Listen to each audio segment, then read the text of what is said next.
Apa ini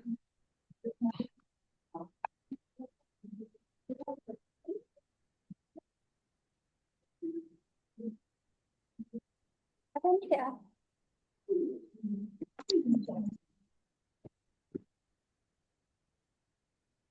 Bisa nggak bawa disukan? Hal Assalamualaikum warahmatullahi wabarakatuh. Perkenalkan kami dari kelompok 6 ingin menjelaskan mengenai presentasi kami yang berjudulkan MySQL yang beranggotakan Aliza Dwi Fatika Sarin 147, Rica Izatul Zulfa 152, Adin Wahyu Rizka Aryani 153, Dina Febriani 164, Nur Anissa Aprilia 171, dan Putri Bonita Handayani 174. Untuk materi pertama dapat disampaikan oleh teman saya. Yang pertama yaitu pengantar MySQL. MySQL adalah perangkat lunak bebas dan open source di bawah lisensi GNU. Juga tersedia dalam lisensi komersial. MySQL digunakan untuk menyimpan, mengatur, dan mengakses data secara cepat dan efisien, termasuk dalam Relational Database Management System atau RDBMS. Dikembangkan oleh MySQL AB, didirikan oleh David X. dan Alan Larson, serta Michelle Wittenshaw. Kemudian versi pertama dirilis pada 23 Mei 1995. Kemudian ada fungsi dan cara kerja MySQL. MySQL menyimpan data dalam tabel-tabel yang saling berhubungan, menggunakan bahasa SQL untuk mengelola dan mengambil data. Bekerja sama dengan sistem operasi untuk menjalankan database, dan bisa digunakan sebagai standalone atau dikombinasikan dengan aplikasi lain. Kemudian ada penggunaan dan aplikasinya. Umumnya, MySQL digunakan dalam aplikasi web berbasis LAMP, Linux, Apache, MySQL, dan PHP. Digunakan oleh platform populer seperti WordPress, Drupal, Joomla, dan PHP-BB. Kemudian ada Facebook, Twitter, YouTube, Flickr, dan MediaWiki. Kemudian ada kelebihan MySQL. Yang pertama, mudah dikelola. Kemudian yang kedua, transaksi kuat dan andal. Yang ketiga, cocok untuk pengembangan aplikasi. Yang keempat, performanya yang tinggi. Yang kelima, biayanya rendah. Yang keenam, open source dan dukungan 24/7. Kemudian yang ketujuh, keamanan data. Kemudian ada ketersediaan tinggi. Dan yang terakhir, skalabilitas dan fleksibel. Selanjutnya ada kekurangan MySQL. Untuk lisensi, meskipun open source, MySQL juga memiliki lisensi komersial untuk penggunaan tertentu. Sedangkan untuk performa data yang sangat besar, MySQL mungkin tidak seefisien database lain seperti NoSQL. Selanjutnya juga ada kekurangan lainnya, yaitu keterbatasan fitur lanjutan, kinerja menurun pada beban yang tinggi, kurangnya dukungan teknis resmi untuk komunitas, kurang cocok untuk aplikasi game dan mobile, ketidakpatuhan terhadap standar SQL penuh, dan ketergantungan pada vendor Oracle.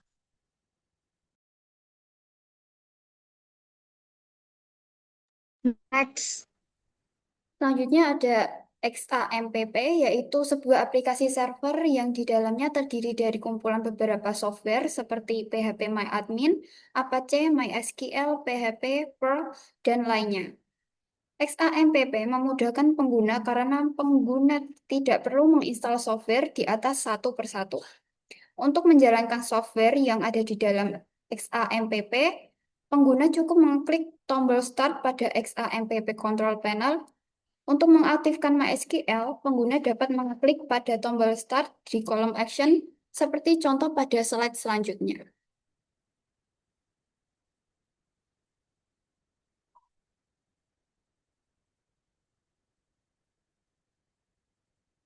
Bisa diperhatikan pada gambar 8.1 merupakan XAMPP Control Panel. Selanjutnya pada web browser ketikkan http://localhost /phpMyAdmin dan Langkah selanjutnya dapat dilihat di bawahnya.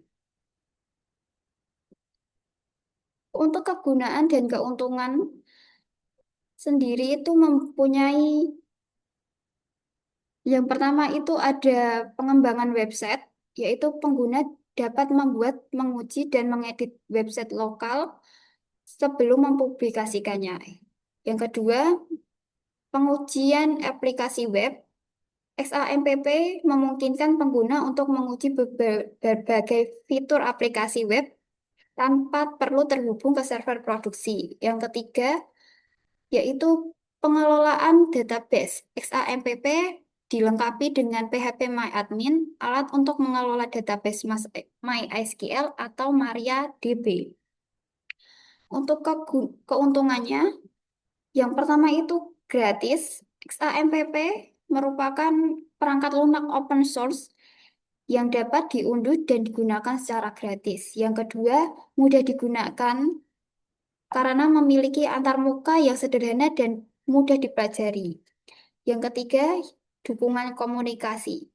XAMPP memiliki komunitas pengguna yang besar yang dapat membantu Anda jika Anda mengalami masalah.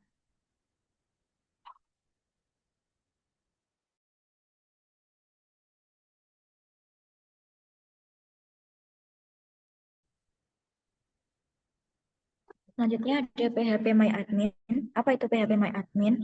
PHP MyAdmin adalah aplikasi berbasis web untuk mempermudah pengelolaan database MySQL melalui antarmuka grafis yang user-friendly. Dengan PHP MyAdmin, pengguna tidak perlu mengetik query SQL secara manual.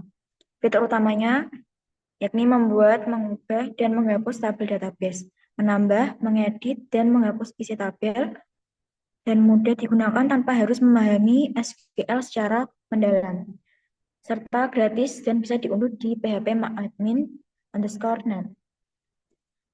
Next.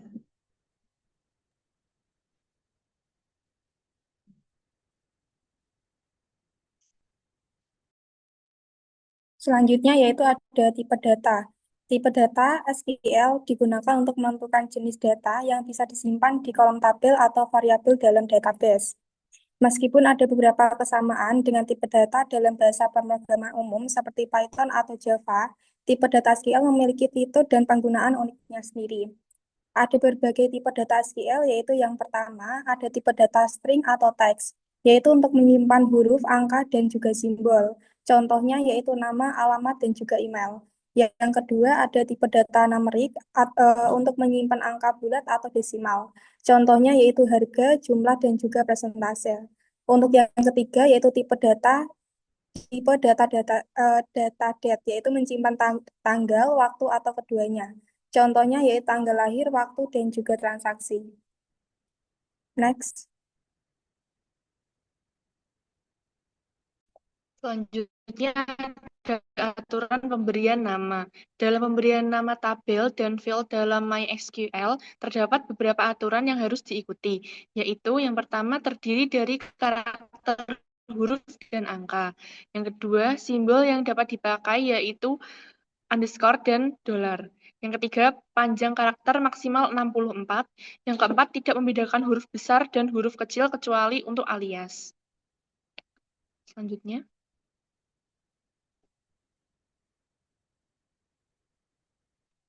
Selanjutnya ada perintah dasar. Cara menjalankan perintah dasar MySQL melalui PHP_MyAdmin dan query yang pertama, membuat database. Untuk membuat database baru, klik pada tombol New di sisi kiri atas, lalu ketikkan nama database, lalu tekan tombol Create. Yang kedua, memilih database yang digunakan. Untuk memilih database yang akan digunakan, klik pada nama database yang ada di sisi kiri aplikasi. Selanjutnya, membuat tabel. Sebelum membuat tabel, pengguna harus memilih database yang akan digunakan terlebih dahulu. Lalu pada tab struktur, ketikkan nama tabel yang akan dibuat beserta jumlah kolomnya, lalu tekan tombol Go untuk menjalankan. Pada halaman berikutnya, isi field tabel beserta dengan atributnya. Untuk membuat primary key, dapat dipilih pada kolom indeks di field yang akan dijadikan primary key. Yang keempat, mengisi data. Setelah tabel berhasil dibuat, data pada tabel dapat diisi dengan cara mengklik pada tabel yang akan diisi di sisi kiri, lalu klik pada tab Insert. Ketikkan isian masing-masing field, lalu tekan tombol Go untuk melanjutkan. Yang kelima, menambahkan field. Untuk menambahkan field baru dalam tabel, klik pada tabel yang akan ditambahkan fieldnya. Pada tab struktur, ketikkan jumlah field yang akan ditambahkan pada kolom Add, pilih posisi penambahan, lalu klik tombol Go. Tambahkan nama field dan ukurannya, lalu tekan tombol Save. Yang keenam, menghapus field. Untuk menghapus field pada tabel, pengguna cukup mengklik tombol drop yang terdapat di samping kanan field pada tab struktur. Yang ketujuh, menghapus database. Untuk menghapus database, klik pada database yang akan dihapus, klik pada tab Operations, scroll ke bagian bawah, pada bagian Remove Database, klik tombol Drop the Database atau Drop, lalu klik OK. Yang ke-8, menghapus tabel. Klik tombol drop di samping kanan nama tabel yang akan dihapus pada tab struktur atau mengetikkan query. Yang ke-9, mengganti nama tabel. Pada tab Operation, modifikasi tabel option untuk mengganti nama tabel.